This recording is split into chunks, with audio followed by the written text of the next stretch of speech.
And welcome to Season 3 of the Not So Late Show. Today, our guest will be... Hamish Blake. Hey, stop scrolling your life away and stick around for a while on the Not So Late Show with your host, Brendan Love.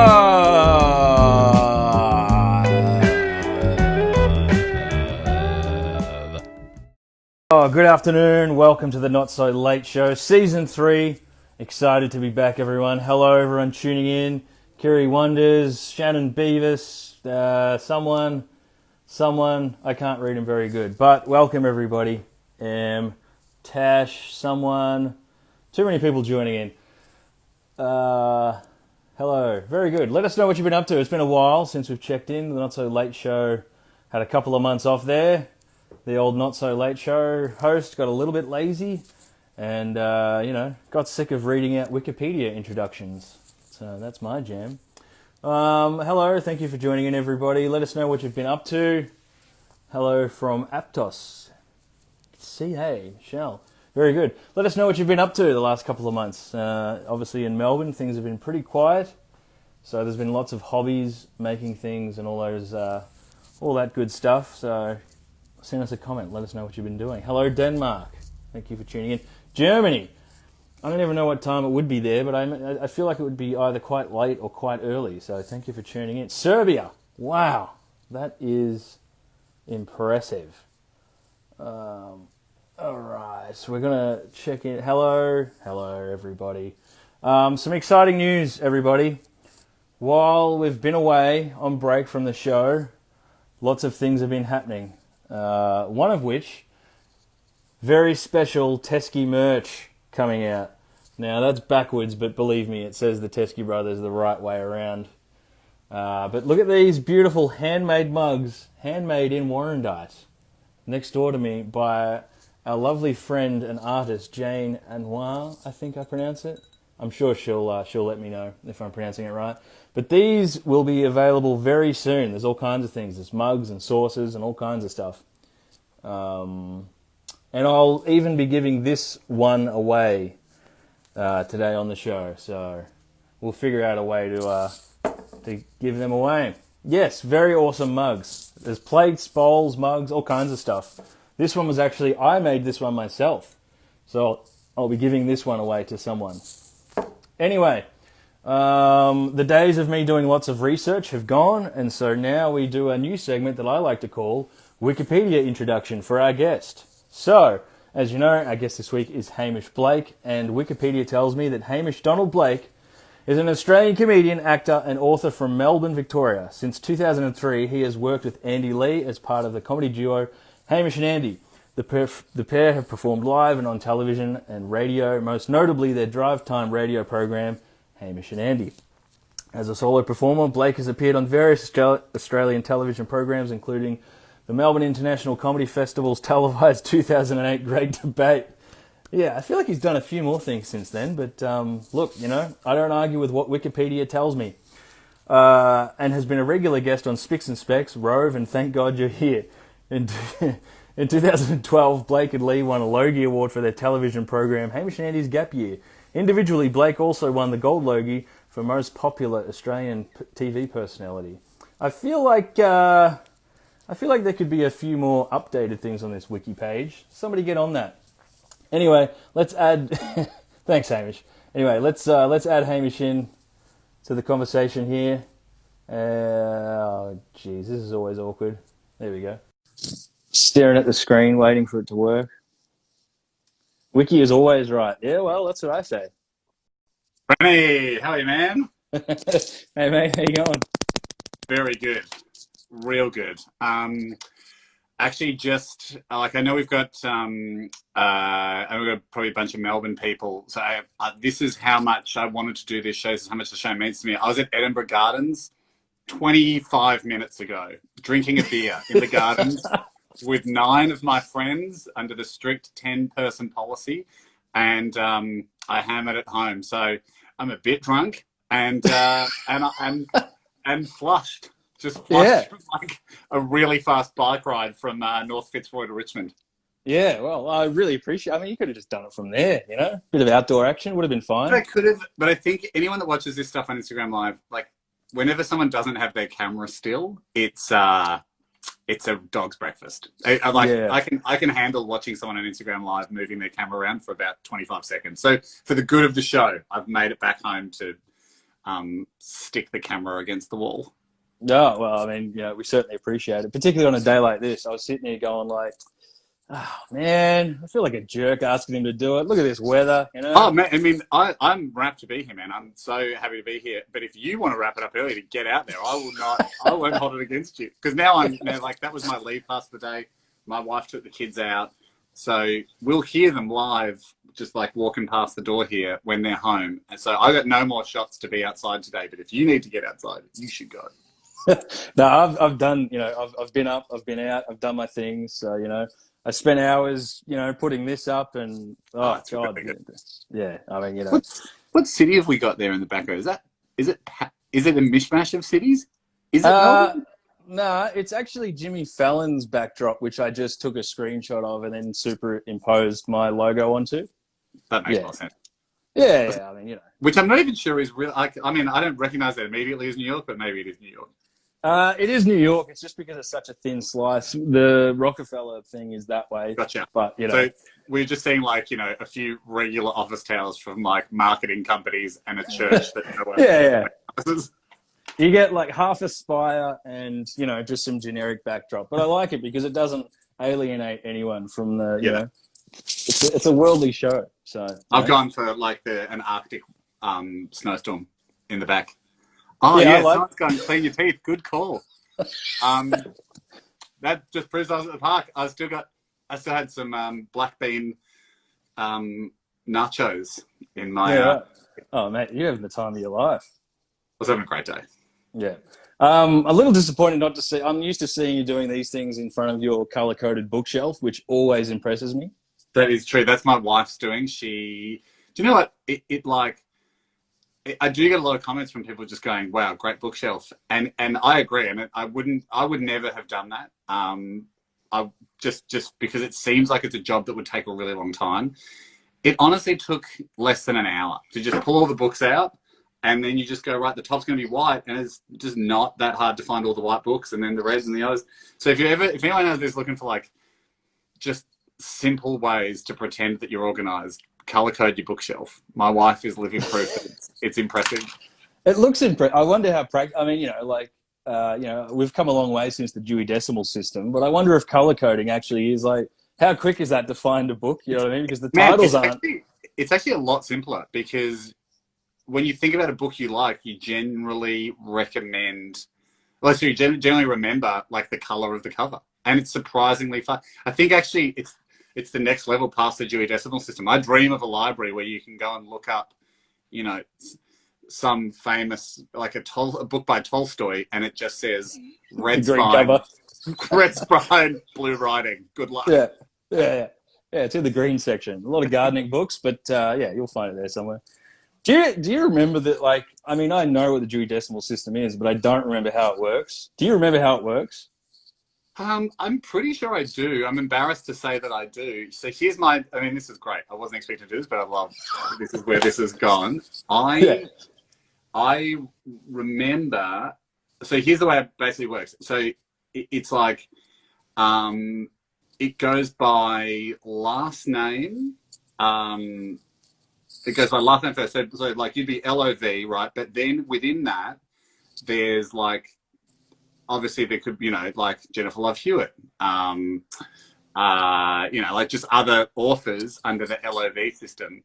And then, so you have 1,000 places within those 3 letters. So it's basically, I'd be BLA, but for anyone that's like Blackmore, Blackington, anyone whose surname starts with BLA would be then under there, you get given a number between, it was like point, something. So you get a decimal place. So, all I remember was like unfurling the drawer and then like flipping through the cards, and then you would pull it out and it would have a bunch of numbers and stuff on it. But so it would be like, if I wrote a book, it would be under, let's say it was under BLA 0.456, and then on the shelf you would just know to put it after 0.455 and before 0.457 or whatever, and that's how that's the decimal bit, I guess, of the Dewey Decimal System. I assume like the Dewey was It was the guy who just liked decimals. This is not what people tuned in for, but that's my. I mean, but yeah, how good's the internet? Eh? Like, let's pivot to that. It's just something. That's just the reason we don't need the Dewey Decimal System anymore. Yeah. Well, I mean, color coding. It's where it's at. We're back. Except, I suppose, if you're colorblind, that's going to create some problems.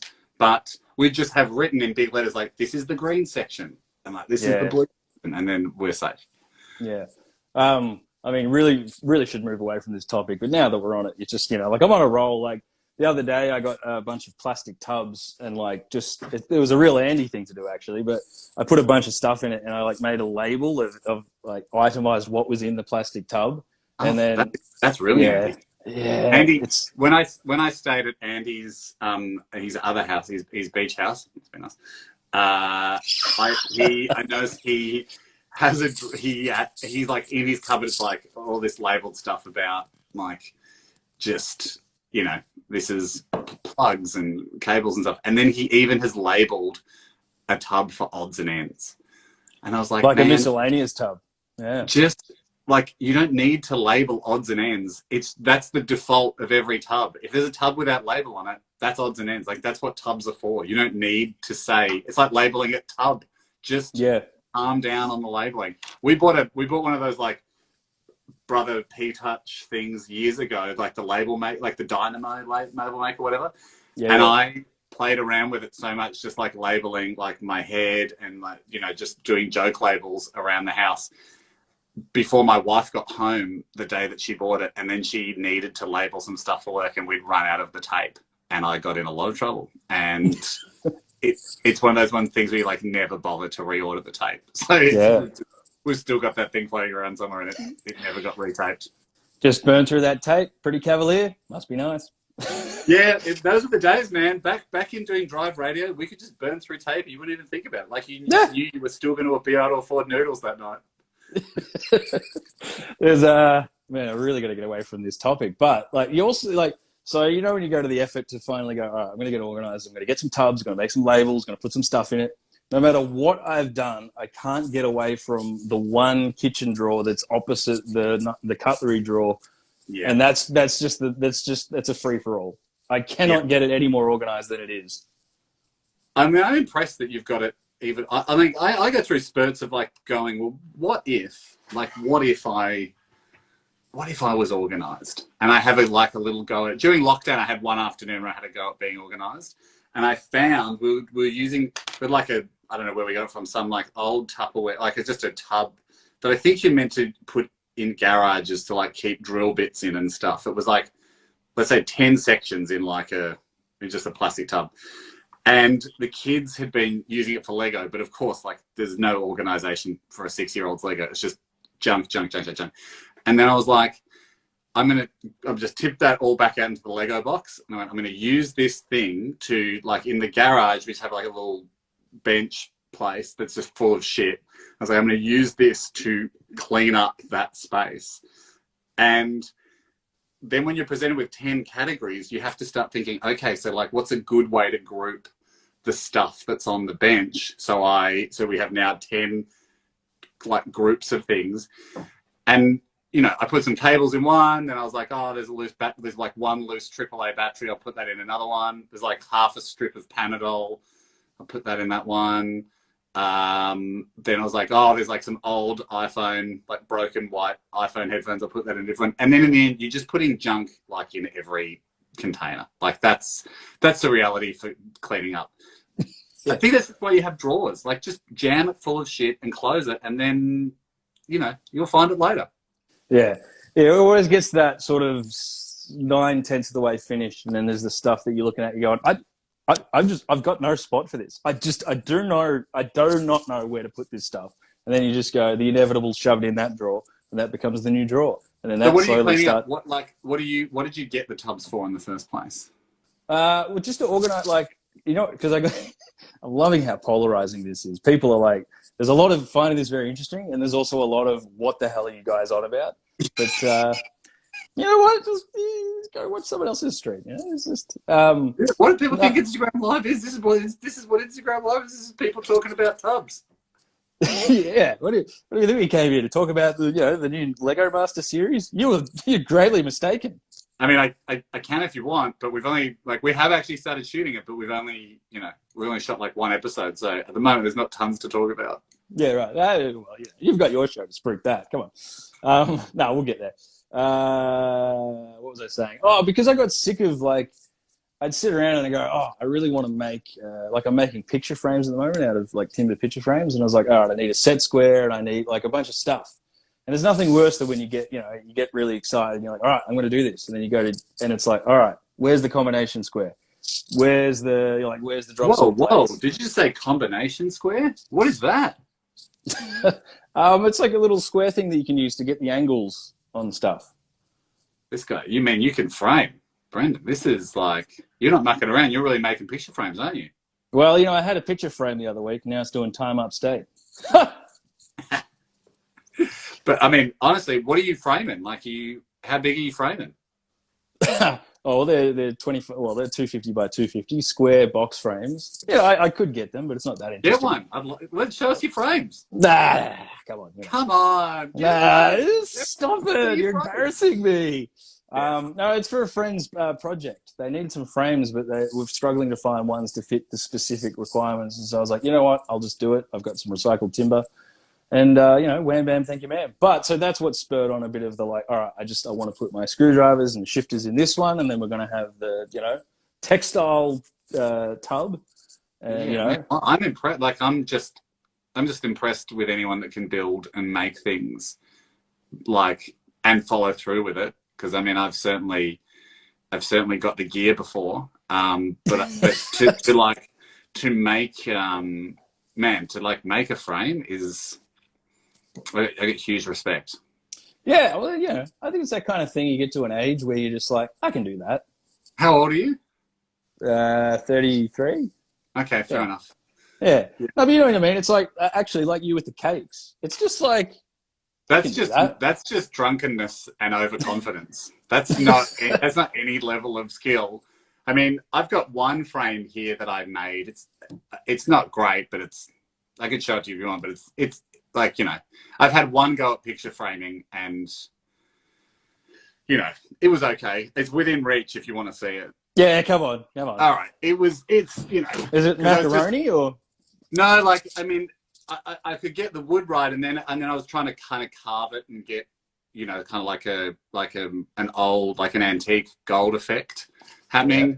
Not a big deal. I mean, I made that.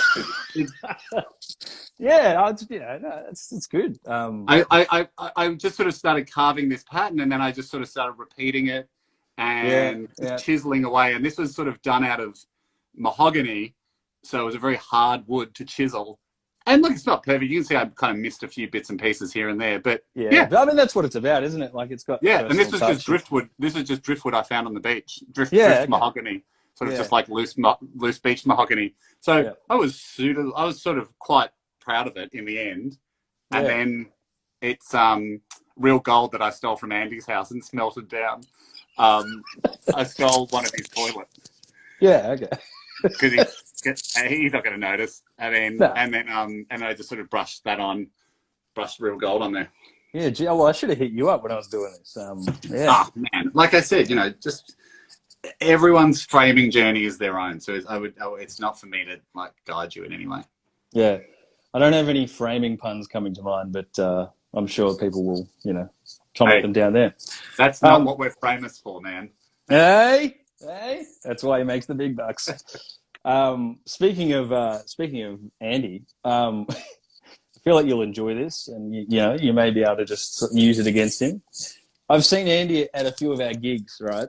Maybe 4 gigs, 4 of our gigs, and he's quite tall, so he often stands out. He's pretty tall. He's not. I mean, let's not make it a competition, but he is 1 centimeter shorter than me, as measured by the Australian military. So it's not a big deal. It's not a big deal. Okay. Yeah. But I noticed him, right? And 4 out of 4 times that I've seen him in the audience, I've always gone, oh, there's Andy, that's cool, whatever. And then every time it gets about the 4 songs from the end, and then I just kind of see this guy with a hat slinking out before the end of the gig. He always leaves at the end of the gig. No, before, like, well before the end of the gig, like 4 songs before the end of the gig. And I go, must be nice. Yeah, man, must be very nice to have other places to go. Woo, several gigs to attend. Yeah, I think we even got him, like, gave him comp tips too, and then he, like, left before the end. And I was like, oh yeah, enjoy the free tickets, Andy. Oh, yeah, must be nice. Oh, left on a comp, just soaking up a spot that could have been a paying punter. What what venue is this?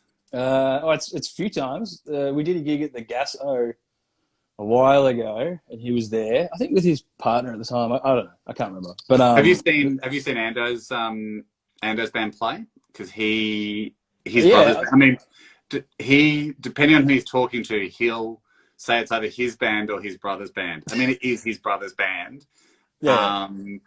I reckon, and I would do this too if I was in his position, because he'll play, some music on some tracks.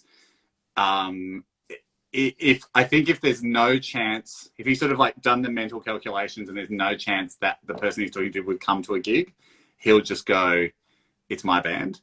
But then I think if they would come to a gig and they would see that it's like his brother singing all the songs and his brother like playing all the guitar, then they will like realize it's his brother's band. So then he'll say, yeah, it's my brother's band. Like, you should come and just got a bit too busy. I'll tell you what though, when I was probably 15 or 16, I was doing a gig at Revolver in Paran, and we were, I think, second or third on the bill that night. And then was it Symbiosis? Was that the name of the band? Yeah. So they were playing. Symbiosis was not his band, but they played a lot with Symbiosis. Yeah, Andy's brother's band is called Zoophyte, but they're I think one of the guys that played in Andy and Cam's band also played in Symbiosis. Yeah, well, because Andy was there and then he got up and played. So, he has been on stage and he has tooted. So, and I saw it firsthand. Did it look... Was it sort of like made to look like he was a stooge in the audience? Like, did anyone here play trumpet? You, sir. Get up here. Yeah, no, it was fairly organic. I wasn't like, cause I think we were about to play or something, so I wasn't quite focused. But I just remember going, and you were 16 years old playing at Revolver, so that's a big night. Yeah, and trying to evade. Don't get me wrong, Andy can honk. That guy, he can toot. He can toot and he knows what he's doing. He certainly knows which end to blow in on the old trombone, that's for sure. Yeah, well, you're not too bad on the old skins yourself, mate. I appreciate that. Was this back in the days, 16? So yeah, this is quite a while ago. You would have still been able to smoke inside at Revolver, wouldn't you? Oh, I didn't, but yes, you could. Yeah. So how interesting that Andy was there. That's interesting. Yeah. Actually, one of the smokiest clubs in Melbourne. It's not a coincidence. It's starting to make a lot more sense. I'll tell you that. Actually, I'm not even sure he was. Yeah, I'm not even sure he was there to play the trumpet. To be honest, I think he was there just to, walk around with a funnel. Just. He wasn't blowing the trumpet. He was just breathing through it. Yeah. He just had a pump attached to it, so he could honk it in. Yeah. Oh, heavens above. Speaking of which. Onto something mildly related to something that you do, the Remembering podcast, right? Oh yeah, great. I'm thoroughly enjoying this, and what I find interesting is I was chatting to my friend the other day. You know how everyone has, like, you'll listen to a song and it'll be that song that takes you right back to that moment in time. Like, there'll be one song like, the first time I heard that I was here, I was doing this. Yeah, and you hear that a lot about music and songs, but I realized that. When I used to have this shitty job that I hated, and I used to listen to your podcast while I was working, like with my headphones and stuff. Where was it? Where were we working? You don't have to say the name, but like, what type of thing was it? Well, I can't even say. Like, it's so specific that there's only one place in the country that does this. So yeah, I shouldn't have said shitty job, but it was a good job. I just wanted to do other things. Anyway, one place that does this. This is that's all right. That's cryptic, because I'm like, I was like, what is this? I was like, carpet court? No, there's a lot of places that do carpet. One place that does this thing. Yeah. There's only one. One genre. Okay. Building things with the hands. Let's just put it that way. So anyway, I would have the headphones in and I'd be listening to the podcast. And to this day, I still remember 2011. It was just before Easter. I was about to go on Easter break, and I was about to go to this hippie festival that I go to every year. I was very excited. And that afternoon, we were finishing early at 2:00, and I was listening to the latest episode or whatever. It was the episode with Bomb Scare on it. I don't know if you remember Bomb Scare, but that has got to be one of my favorite bits. And yeah, like whenever I hear it, it's just like I remember exactly where I was, what I was doing, you know? So funny. Yeah, shit. I would love to stumble across that in the Remembering Project. I mean, for anyone that's watching here and they might not know what the Remembering Project is, it's essentially this thing we do because we realize we've got all the old run sheets, and a run sheet for a radio show is just essentially like, 12 boxes that are, between 4 and 6 p.m. This is what you're going to, this is what we're going to talk about today. So often it's just like one line, or it might just be like, Hamish, Disneyland or something, and you can't really remember you remember on the day, but like looking back 10 years later, you don't remember what it is. So we've got all the old run sheets and all the audio that lines up to it. And so this podcast we're doing at the moment, we would just pick a day of the year, and then, maybe like the 2nd of August, and you're like, all right, well, we did a show on like 2012, 11, 9, 7, and 6. Just that's the way it worked out. We've done, those are the years we've done an August 2nd show on. And yeah, so the fun part of that show is just often it's like one line and you can't really remember what it was that day. But Bomb Scare is one of those ones where you're like, yes, I remember. Can you help me remember this prank for a second? From what I remember, wasn't it just calling places? No, was it calling Rent-A-Bomb? Yeah, it was calling Rent-A-Bomb, and then saying you've had an accident. No, it was like you're saying you wrecked the car, and then they would go, oh, okay. And then we would yell, Bomb Scare. Yeah. And I think 3 out of the 4 times it just totally fell flat. Like the other person was like, "What? Sorry, what?" And then you're like, "I'll call you back." And just hung up. Yeah. It was. I think it was also sort of, there was a thing we used to do sometimes on April Fool's Day, because like often like just in the genre of like super shit jokes, often in radio, like if it's like Valentine's Day or like Easter or whatever, like you'll get like the program, like someone or the producer going like, what are we going to do today to like reflect, Easter or something? And you always kind of like sigh because you're like, I don't know, man. Every joke's been done, like everything's been done, like, this is, you're just going to think of the same stuff you think of every year. And there was one, April Fool's Day came along, and then everyone, was like, what's the greatest April Fool's Day prank we can do? And it's always one of those things because you're like, well, don't even try, because like the people that pull off like the all-time April Fool's Day pranks, there's like 3 good ones globally, and they make the news, and it's like often a company that spent like a good amount of money, and they deserve it, right? Some radio shows just not going to take like gone are the days of the War of the Worlds prank or whatever H.G. Wells did on radio. Yeah. People think that aliens are invading. Like some radio shows just not going to take the mantle. So, but it always was this back and forth between us and like the producers and stuff. So then I remember there was one year we were like, let's just do the worst. Let's just do the absolute worst pranks that we can think of. And I think it was just us calling, like just think of the tiniest, like, we would call like a carpet store or whatever and go, hey, I bought a carpet from there the other day. And it was, I thought it was meant to be navy, and we unpacked it, and it's kind of like a really dark light blue, but not quite navy. And they go, oh, okay. We go, April Fool. And then they go, what? We're like, I'm just joking around. I didn't even buy a carpet. I'm doing an April Fool. And they go, oh, great. And then they felt really sorry for us. And so they'd be like, oh, good one. That's really good. Like, you're on the radio. Did we get you? And then they were like, yeah, you really got me. Like they really felt sorry for these losers that had come up with this as their April Fool's joke. And that's something I've always wondered, and like, I don't know if this is giving away the magic of the radio, but with stuff like that, is it like, all right, and then you hang up, and then a producer comes in and calls them back and goes, hey, a little bit of that. Yeah. Can we please use this audio sort of thing? Yes. And sometimes like you would have to pre-record it just legally to get people's like permission to be on there. But a lot of time, like, it was fairly harmless. Like we weren't doing anything, I don't think, like too close to the edge. So if it was fairly harmless, then it would just be like, I don't know. Probably these days there would be someone going, please don't do this from a legal perspective. But we always operated under that much loved Australian federal law of, it's just a bit of fun, isn't it? Yeah, it's in the Constitution. Yeah. And I was like, I think everyone will be fine with that because it just seems like a bit of fun. And then a producer would call them back and let them know. Yeah. Do you think kids are still pranking?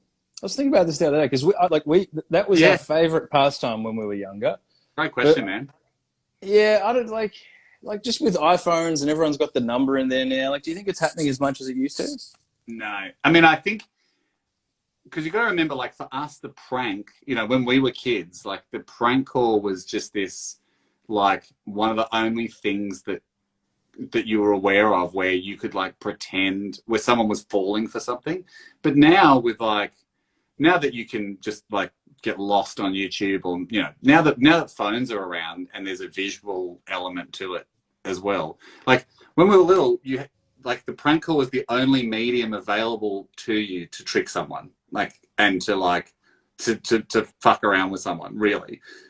And if you wanted to see that in a visual version, you just had to watch Candid Camera or TV show. Like, there was just no option to see people getting pranked at all. Like, you just had to see it on TV maybe once a year. And so I think probably just the fact that now you can go and film anything you want to do and see anyone do anything they want to do has probably removed the prank, the art of the prank call. But there were some masters, the Jerky Boys. There were some masters, real masters of it. I dusted off the old cap the other day, and because I met like a new friend kind of thing a couple of months ago, and like all of my friends are sick of it, and they just know number on private. They just know the second they answer, and it's like it's Brendan, and they hang up. But I was like, I haven't answered a private number for 20 years. Yeah.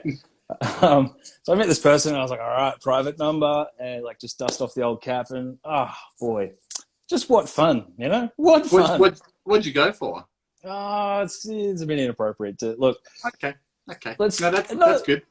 Not inappropriate. I just don't think it's probably a topic of humour to be making light of the Corona contact tracing program. But you can get the idea where it was going. I get you. Yeah. I mean, there's fun to be had around it. Certainly not at anyone's expense. Yeah. But I mean, I remember when the app came out and it was like, download the app.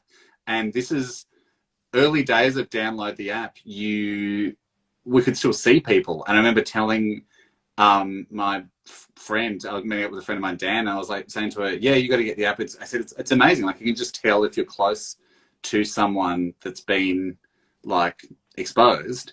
And then I set my alarm for like 1 minute away. And so she downloaded it. She's like, okay, I've got it. And then my alarm went off and I was like, oh my God, like it says that you've been exposed. Like, my alarm's going off. Great fun. That's just great. That's just some fun. Yeah, it's fun for the whole family. This is fun. Yeah, that's good. That's good. I've lost my train of thought. Oh well. That's why we're not doing this on TV. Fast and loose, baby. Fast and loose. Like I said, man, I've just been burping up I've been burping up my last beer the whole way through this chat because I really hammered it home on the bike. Like, I literally just made it by 1 minute, and I had a golden run. Like, I got almost every green light riding my bike from the park here. So I appreciate it. I wouldn't have been upset if you were, it's late. That's my version of fast and loose. Just a real late arrival. We've had a few more requests I can see on the comments for people that want to see your frame. They want to see your picture frame. They want to say, I'm hooked into the thing. I got to get up. Oh, you're hooked in. I'm all. There was comments about the cat T-shirt. People were wondering what that's all about. I'll tell you what it's about. Give us the cat story. All right. Because it looks like a pretty serious cat. Yeah. Okay. So it's my friend Demi Lardner's cat, who's a comedian who you may know. I know Demi. She's great. Yeah. So It's her cat, and I was feeling lonely the last couple of months. And, Demi was a little slow getting back to some of the old messages. And so I thought, you know what? If I start wearing a T-shirt with her cat around, there'll be no way she'll be able to ignore me anymore. That is a real good way to get the word out. That is very good. Shit, I'm gonna steal that. That is that is an awesome power move to just start wearing someone's pet on your T-shirt, because it kind of makes it look like you love their pet more than they do. And there's no law. There's like no law against wearing someone else's pet. I really like this. Yeah. Okay. Yeah. No, it's good. Well, the plan was just to turn up to someone, like just turn up for a beer with someone, and then go, "Is that my dog?" You'd be like, "Yeah, you don't own him. Anyone can wear your dog on their T-shirt." Yeah, there's no law against it. Well, because also I was hoping we'd be back to gigs by now, and so the master plan was I would go on tour and every night wear the same T-shirt, and there'd be photographers and stuff, and I wouldn't say that I have it. Yeah, no, it's good. But we did it just for the sentence of, is that my cat? And then you can run. I don't think so. Like, I think it's my cat. Just like, well, cats are cats. Like, a lot of people have a cat that looks like that. Yeah. Or just, is it? Yeah, I don't know. Maybe. Yeah. This is good. Yeah, this is a really good plan. His name's David, for everyone who's curious. His name's David's a cat. Yeah. Oh, this is great. You're going to start. I mean, is she aware of it yet? I think so. I tagged her in a thing, but then she didn't reply. So, don't know.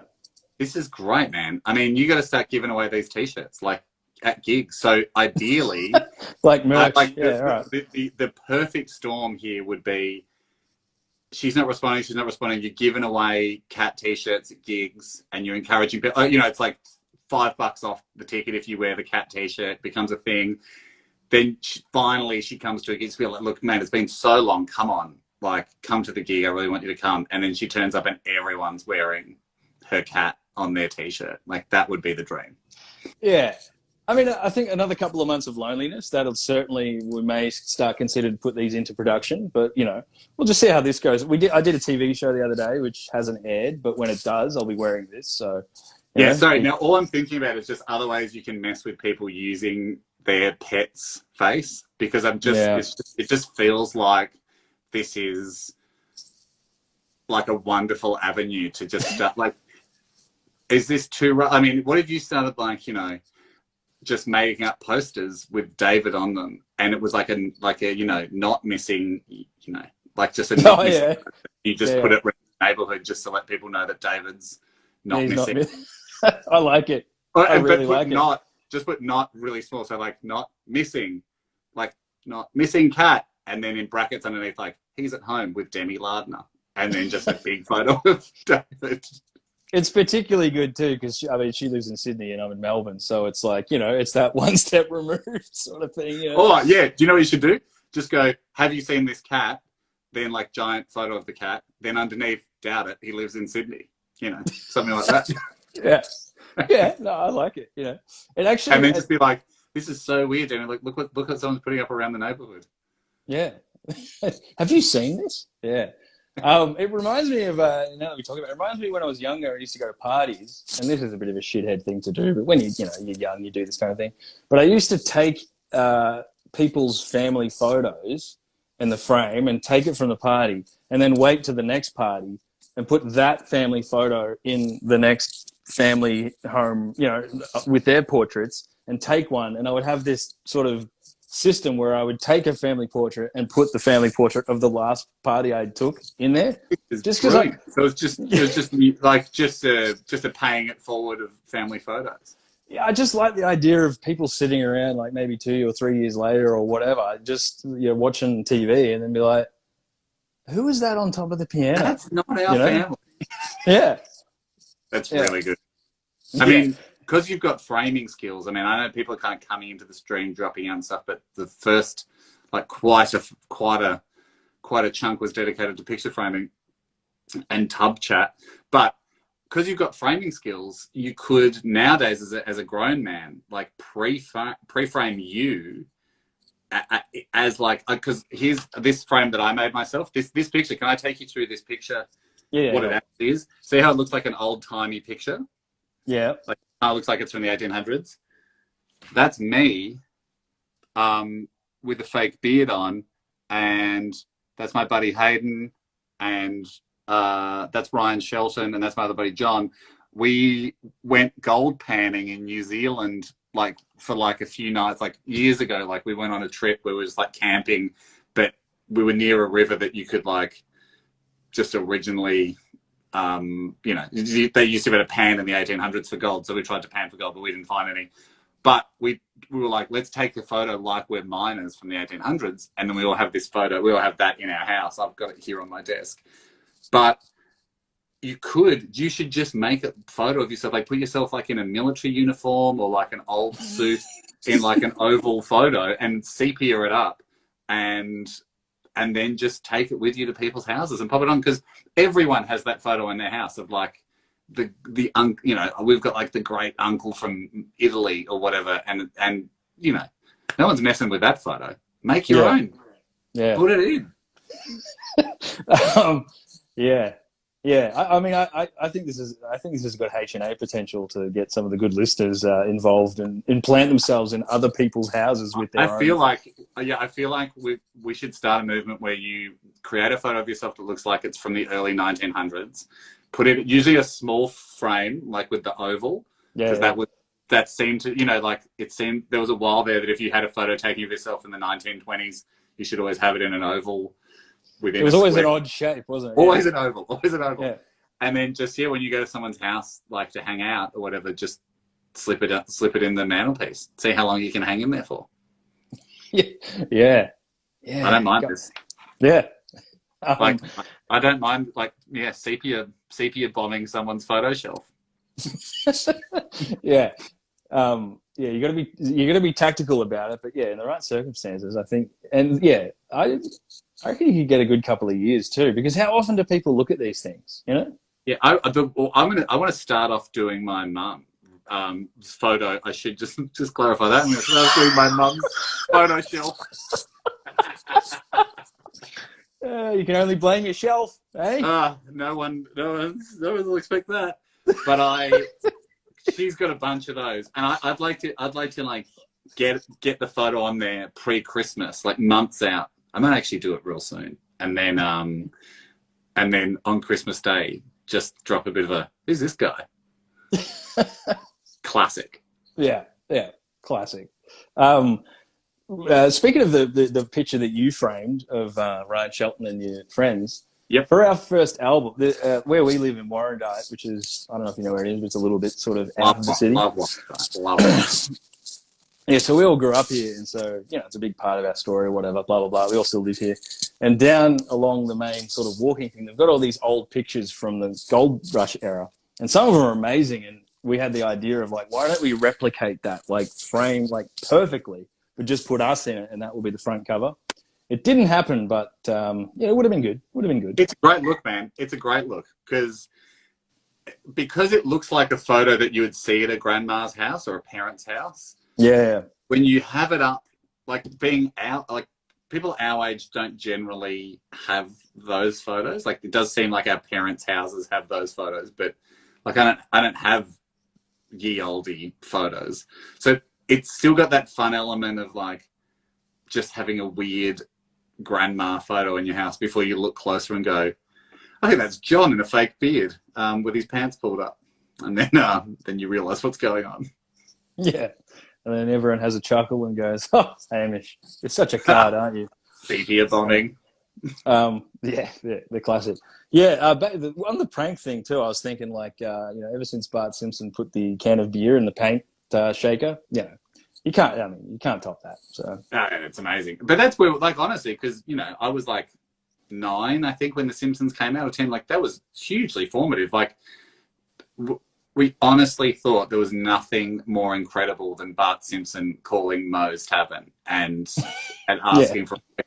It was the greatest comedy of all time. Like that was the high watermark that we grew up with. Do you get as annoyed as I do with people that get on their Simpsons high horse?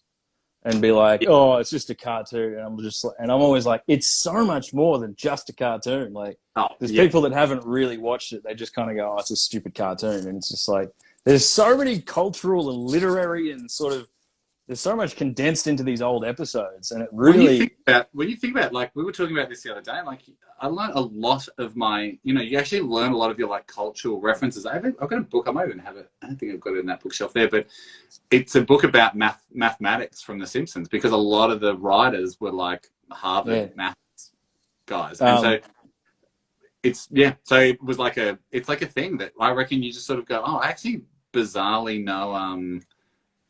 I feel like I know a lot of random cultural facts based on learning from The Simpsons. Well, it's like I learned about Edgar Allan Poe from The Simpsons. Quote the Raven, evermore. Quote the Raven. Who was ever going to give a shit about Edgar Allan Poe? Like, we were like 11, but we were like, now I'm interested. I mean, I learned that the Venus de Milo. I learned that the Venus de Milo is like is that an actual sculpture? Is a beloved sculpture because of the gummy Venus de Milo. Yeah, sweet can. Anyway, let's not start quoting Simpsons. The gummy Venus de Milo episode still, I reckon, has one of my favorite moments of all time.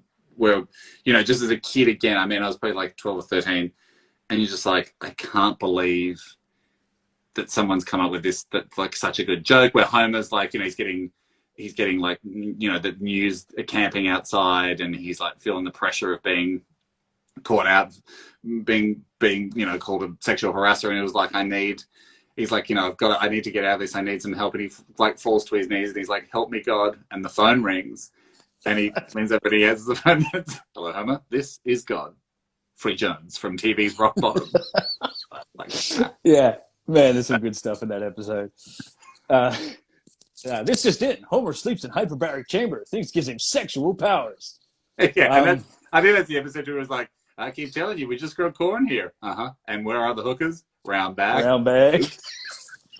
Yeah. We're getting a lot of comments about the Simpsons guy for the special skills. One of my favorites. Definitely one of my favorites. We've had the whole gamut on the radio show. We've had the very rare, like, outstanding, unbelievable skills.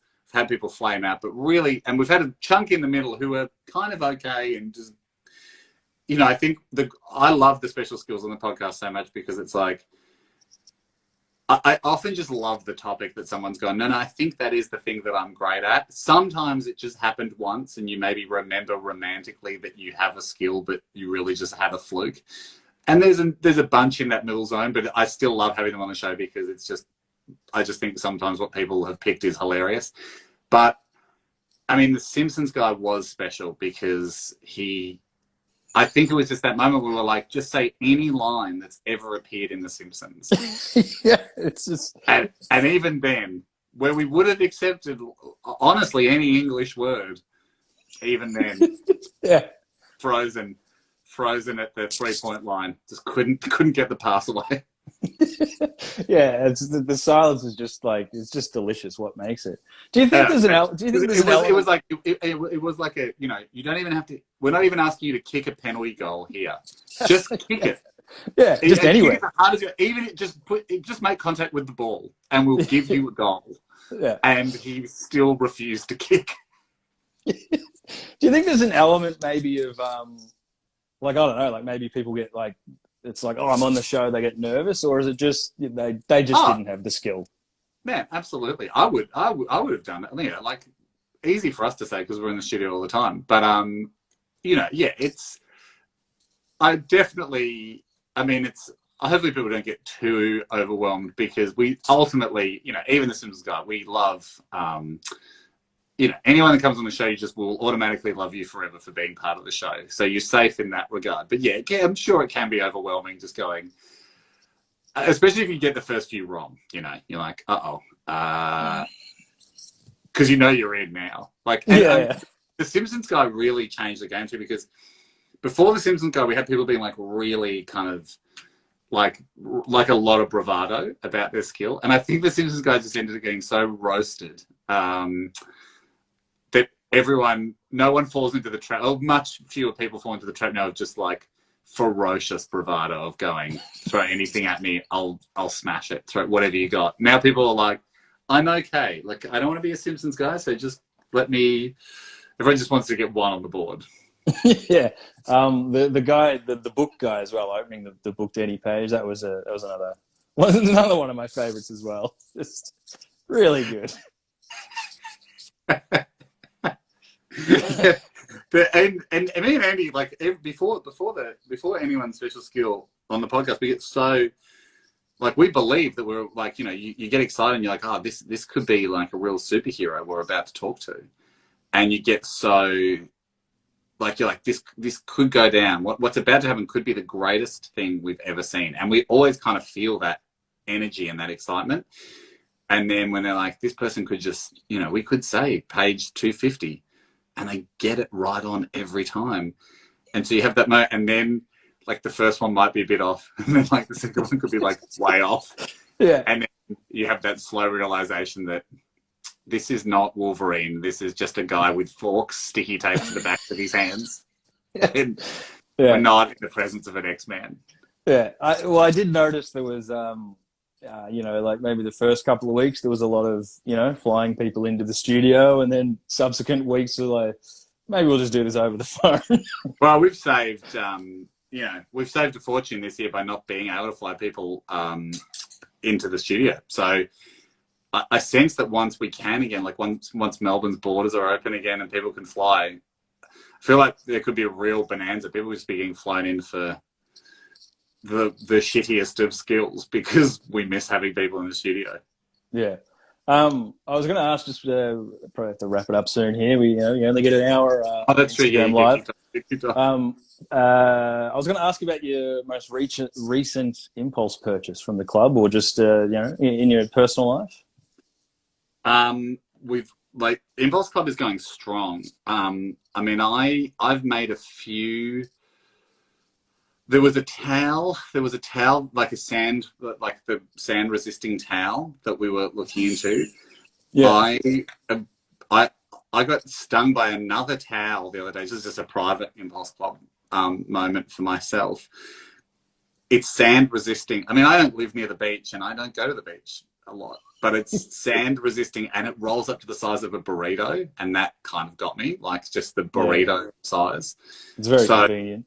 Yeah, when the day comes and I need that, I'll have it. I am getting. We've had. I mean, this will be on the show in a couple of weeks. Hopefully next week. It might be 2 weeks time, but I think the old man mask is. Yeah. I was excited about that. It's good. I mean, I haven't unpacked it yet. It's just landed at the studio, so pretty pumped for the old man. Oh man, it was a shame you didn't have it for Halloween. Yeah, no, you're right. Actually, I had to just dig out my old skeleton suit from 2 years ago. I didn't really think about my outfit for trick or treating yesterday. I thought it was cancelled, and then it was back on. And then some people were like, "Oh, we're leaving lolly bags out for the kids," and it was just a bit of a shambles. Yeah. I got my lock picking set. I mean, I got this actually ages ago, but it's just sitting here on the desk. Look at this. During lockdown, I was like, I'm going to learn how to pick locks. And so what you get is a clear... Oh, so you can see the so you can see how a lock works. Yeah, you can see inside the barrel. Did you get a bump key? Yes. Then you can use your tools to master your picking ability. Yeah. And it comes with a handbook called Easy Pickings. And it's this, like, so it's like Easy Pickings, a self-teaching manual on the technique of lock picking, fully illustrated, simple to understand. And you're like, should we be doing this? Like, isn't this just like teaching thieves how to do it? But they're like, no. This is nothing to do with thieves. It's just like enjoying the science of locks. But the front cover is just like clearly, clearly. You know what that reminds me of is That reminds me of a great memory from childhood I have, and you'll know exactly what I'm talking about. But how good was this thing, right? You don't get it that much anymore, or maybe you do, and I just don't watch TV. But remember this voice. Remember there'd be like an investigative thing about like some dodgy builder, and then there'd be that voice that goes, and then he came in, and they're sitting in the shadow thing. Oh, yeah. We don't have the blacked out studio anymore, do we? And that voice, is like, and then I signed the check, and then he went, I love that. I miss those days. We don't have the backlit. There's a great Far Side cartoon that's like there's like a news guy going, and our next guest he's an informer on the mob, and obviously to protect his identity, we've got him in a darkened studio, and we've crossed him now, and then the other side of the screen is just a guy, but it's fully lit, and there's like a janitor coming in the room just having flicked the light on, and the guy's just staring at the camera with his eyes wide. Yeah. I remember being little, it's like that Homer thing. I don't get it. I don't get it. I don't get it. All right, we got 4 minutes to go here, so we should get on the good foot. Thank you very much, Hamish, for fanging it all the way from Edinburgh Gardens and joining us this afternoon. Perfect day for it. Had some beers with mates. Got to come and hang out with you. I loved it, man. This was really fun. Somebody's asking if you're going to be wearing a Teskey T-shirt for Oz Music T-shirt Day, Hamish. So, can I get one in time? Yeah. What size are you? What's that? Medium? Yeah. I'd be a medium. Yeah, I reckon I'm a medium. Yeah. All right. I'll have my people call your people. I'll get one to you.